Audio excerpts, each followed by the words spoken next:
বাদলা রোগ বাছুরের হয়। আপনাদের অনেক বাছুর কিন্তু এই রোগে মারা যায়, কিন্তু আপনারা অনেকে টের পান না, হঠাৎ করে মারা যায়। এটার কারণ হচ্ছে দেখবেন আপনি বিশেষ করে বন জঙ্গলে বা আপনার খাওয়াচ্ছেন, চড়ে খাচ্ছে, বাছুরটা খুঁড়াচ্ছে, পা খুঁড়াচ্ছে।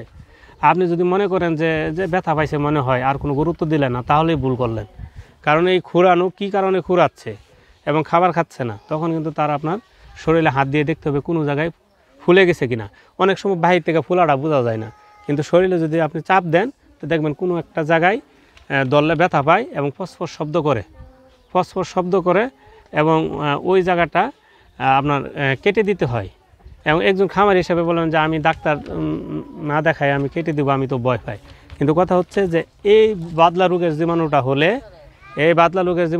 5-6 ঘন্টার মধ্যে আপনার বাছুরটা মারা যেতে পারে, একুট বাদলা হলে। সুতরাং 5-6 ঘন্টার মধ্যে আপনি ডাক্তার বললেন, ডাক্তারের অনেক কাজ থাকে, আরেকটা জায়গায় থাকে, বা আস্তে আস্তে তার 5-6 ঘন্টা লেট হয়ে যেতে পারে, এবং সে যদি একটু দেরিতে আসে তখন চিকিৎসা দিলে ভালো হবে না, ততক্ষণে বাদলা জীবাণুটা ছড়ায় যেতে পারে। এই কারণে এই যে বাদলা জীবাণু, এটার ভ্যাকসিন আছে, কিন্তু ভ্যাকসিন ছাড়াও হয়ে গেলেও আপনার বাঁচার একটা সহজ উপায় আছে যে জায়গায় যে ফসফস শব্দ করলো এটা কেটে দিতে হবে। আপনি কেটে দিয়ে যদি মাংস পুরাটা ফেলেও দেন, তাও বাছুরটা তো বেঁচে যাবে। কথার কথা, আমি এটা বললাম যে মাংস তো আর ফেলে দিবেন না, কিন্তু কথার কথা যে তার যদি এইটুকু পুরাটুকু সরিয়েও দেন, তাও বাছুরটা বেঁচে যাবে। কিন্তু এই জীবাণুটা যদি শরীরের ভিতরে থাকে 5-6 ঘন্টা পরে, নিশ্চিত এই বাছুরটা মারা যাবে, সাপের বিষের মতো। হ্যাঁ, সাপের বিষে কামড় দিলে হয়তো সাথে সাথে না, 2-3 ঘন্টা পরে বা 4-5 ঘন্টা পরে মারা যায়, যখন ব্রেনে চলে যায়।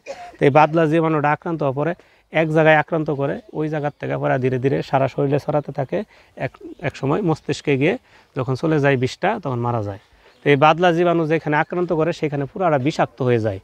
কাটলে কি হয়, কাটলে দেখবেন যে এইখান থেকে কোনো রক্ত বের হবে না। সাধারণত একটা জায়গায় যদি একটা সুইও দেওয়া হয়, সেখান থেকে তো রক্তপাত হয়, আর সেখানে আপনি ব্লেড দিয়ে কেটে ফেলবেন, দেখবেন যে কোনো রক্তপাত হবে না, খালি কিছু বুদবুদ আকারের কালচে বিষের মতো কালো রক্ত বের হবে। অনেক সময় রক্ত খুঁজেই পাবেন না, এমনভাবে পছন্দ ধরে।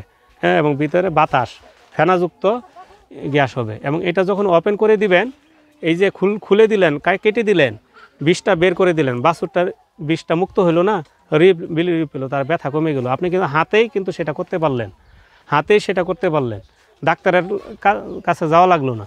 এবং ডাক্তার আসার পরবর্তীতে এটা যেন সরিয়ে না যাওয়া যায়, তখন আপনার চিকিৎসা দিবে 5 দিন। হ্যাঁ, তখন কিন্তু আপনার এই বাছুরটা ভালো হয়ে যাবে, আর মরার সুযোগ নাই। মানে আপনি কেটে দিলেন আর বাছুরটা বেঁচে গেল। হ্যাঁ, অর্থাৎ এই বিষটা বের করে দিলেন, নিয়ম হলো। আর হচ্ছে যখন এটা কেটে দিলেন, বাতাসের সংস্পর্শে চলে আসলো।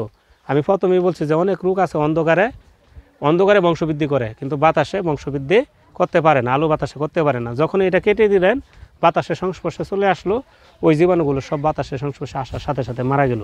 তার ভিতরে যে পয়জনগুলা সৃষ্টি হয়েছিল, বিষগুলো সৃষ্টি হয়েছিল, সেগুলো আপনি আপনার টিপে বের করে দিলেন। সুতরাং সেগুলো আপনার মুক্ত হয়ে গেলো, এই বাছুরটা নিরাপদ হয়ে গেলো। দেখলেন যে 50% বাছুর এইখানেই ভালো হয়ে গেছে। বাকিটা আপনার ডাক্তারের সাহায্যে অ্যান্টিবায়োটিকের মাধ্যমে এটা শুকানোর জন্য, ভালো হওয়ার জন্য পরবর্তীতে আপনি দিবেন। আর এইটুকু যদি না করেন, 5-6 ঘন্টার পরে, আগের দিন রাত্রে যদি আপনি টের পার, পরের দিন সকালে মারা যাবে, অথবা আরও খুব বেশি তাড়াতাড়ি হলে 3-4 ঘন্টার মধ্যে মারা যেতে পারে। সুতরাং আমরা এই কাজগুলো করব। তাছাড়া এই রোগের ভ্যাকসিন আছে, সুস্থ অবস্থায় বাছুরকে ভ্যাকসিন দিবেন। এই বাদলা রোগের ভ্যাকসিন 4 মাস বয়সে বাছুরকে দিতে হয়, তারপর 6 মাস পর দিবেন। সাধারণত আপনার 5 মিলি চামড়া নিচ্ছে, তাহলে বাদলা রোগের ভ্যাকসিন আমরা অবশ্যই দিব।